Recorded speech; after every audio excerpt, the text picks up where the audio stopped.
Okay, okay. Oh, hey, so speaking of Lara and stuff, you know, I thought that was all we had for the day.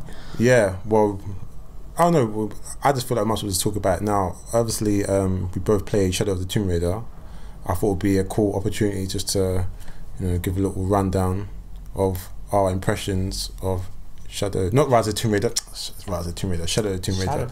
Rise of the Tomb Raider is my favourite. But anyway, but yeah, we both played Shadow of the Tomb Raider. But yeah, so give us your rundown of Shadow of the Tomb Raider. What do you think after? Oh, I know we've both got different views on this. And how long did you play it? Like, was it how many hours did you put into it? And I don't know the total amount of hours, but I think it's out of all the Tomb Raider games that I've played, it's probably the most amount of hours that I've ever put into a game because I've actually gone back and played it and played it and played it and played it. Okay. For me, this is probably going to be a little bit controversial to some people. It's my favourite Tomb Raider game. Okay. I like the world. I like the story. Yeah, to me it's number one. Okay. That's my very quick rundown of Tomb Raider. Yeah, I love it. Absolutely love Shadow of the Tomb Raider. Is it? And what about, like, didn't you think the story was a bit contradictory? Like, kind of contradicted itself? I don't look into it that hard. I just enjoy it for what it is at the moment, and then someone comes along and spoils it by saying, well, what about this and what about that, and then you make me look at it in a different way, and I don't necessarily like doing that. Okay, and what about... I take it for what it is in the moment. Okay, and what about like the... Okay, so what do you think of the the evolution of the system? Well, from Rise of the Tomb Raider. It wasn't huge, was it? Let's be honest, but I never expected it to be huge because... Really? No.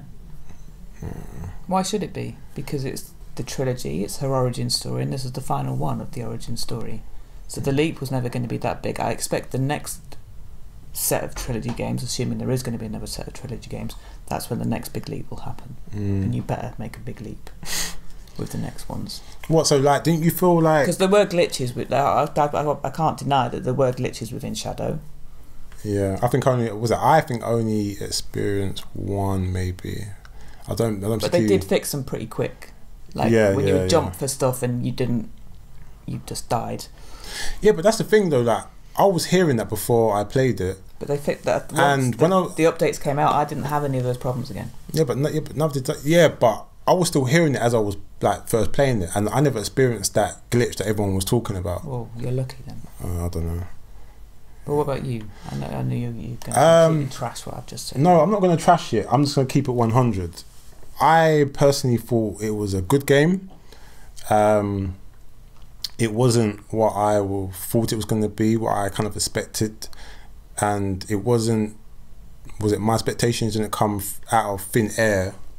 Or, it was from what I was hearing, what I was seeing online, the trailers, stuff I was seeing on Instagram, Twitter, just... it just wasn't what I thought it was going to be. Like, they kind of emphasized this thing about, this depth with the fighting mechanics and stuff, and being one with the jungle and stuff like that. And I just felt like in Shadow of the Tomb Raider, you had like the leveling up system. It was quite vast. There was a lot to like level up, but I just felt like you never really had the chance to really use what you learned and stuff, which is a good thing. It's good when a game has like new game plus and stuff, but just generally. And what I mean by that is that I personally felt like that in Rise of the Tomb Raider, Lara fought more enemies in Rise of the Tomb Raider than she did in Shadow of the Tomb Raider, and I just felt like that I liked what they did with the improvements and the enhancements with the fighting system. Was it the fighting system and the mechanics and all the other things that she had?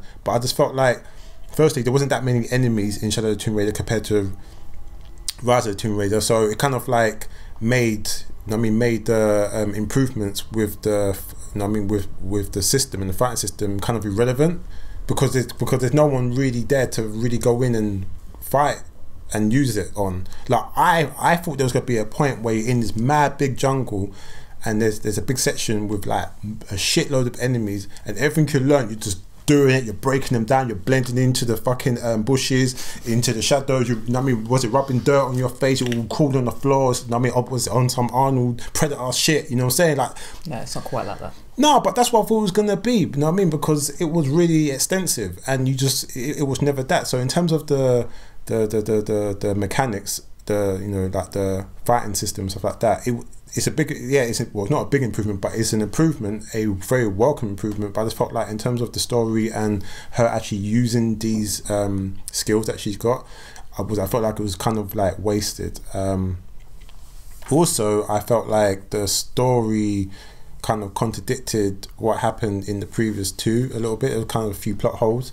They kind of like bent and manipulated certain things to make it fit, which was cool, I suppose. But like in terms of like Trinity, I kind of felt like the way that they kind of like portrayed Trinity in the first one, especially the second game, was like it was this worldwide global organization, very, very powerful, that went back like hundreds of years and whatever, and you just find out that it's this person in, so it kind of, to me, kind of like devalued, the enemy and what Trinity is and was, to me.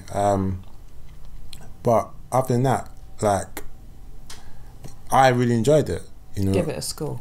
I really enjoyed it. I just think that my personal favorite is still Rise of the Tomb Raider. That's just my personal favorite. I love Rise of the Tomb Raider. I thought this one, the tombs were really good. I really enjoyed the tombs. They improved, expanded on the tombs. It's weird because with Shadows, like, they made improvements, but I also feel like they took a few steps back. And I don't know if it's to do with because Crystal Dyn. No, sorry. Was it Eidos Mod? Was it? Montreal. Yeah, made the game, like, well, they were in charge of, like, making the game, while Crystal Dynamics kind of like oversaw the development and the production of the game. I don't know if it's because of that. I kind of felt like playing it felt like it was kind of that, but it was still a good game. Score out of 10 then. Score out of 10. 1 out of 10. I would say it's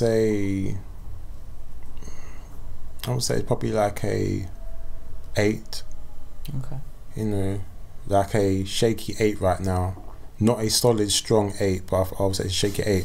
I think after playing because obviously we got the season passes, isn't it?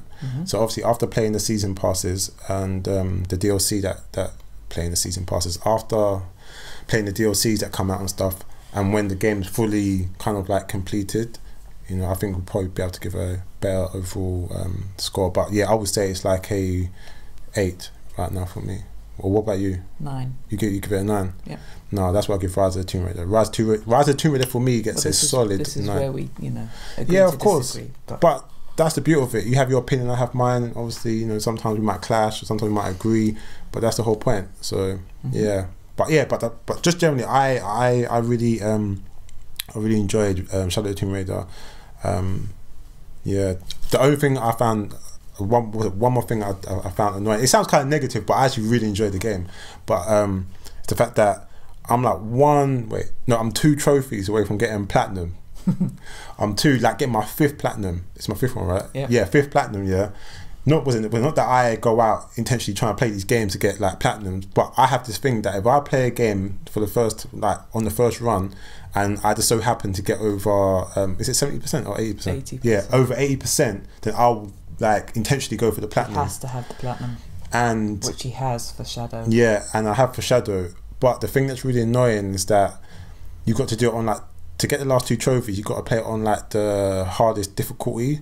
Actually, I found out that you can get both of them by playing on the hardest difficulty. But the problem is that I think it saves like the save points is what's fucking me up. It's like it puts you back really far, and you've got to like replay the whole thing without dying. Why it's super hard, right? Yeah, but that's annoying though. I just think to myself, just make it hard, but just allow me to save to where I want to save. Like, I haven't played any game on super hard that like restarts me right at the beginning of the stage just because I died. Yeah, it's been super hard, I've never played. But a game they've on super hard. I mean, but they've always allowed you, well, they've always allowed me to like save the game wherever I want to save it. So that's the one thing that really annoys me about that. So because of that, I'm kind of like a bit hateful in terms of getting my platinum trophy. I can't just like just one day just it will go, come. I'm sure it will. No, I ain't got time for that. I mean, I've got other things to do. You know, I've got life to live. I've got other games to play.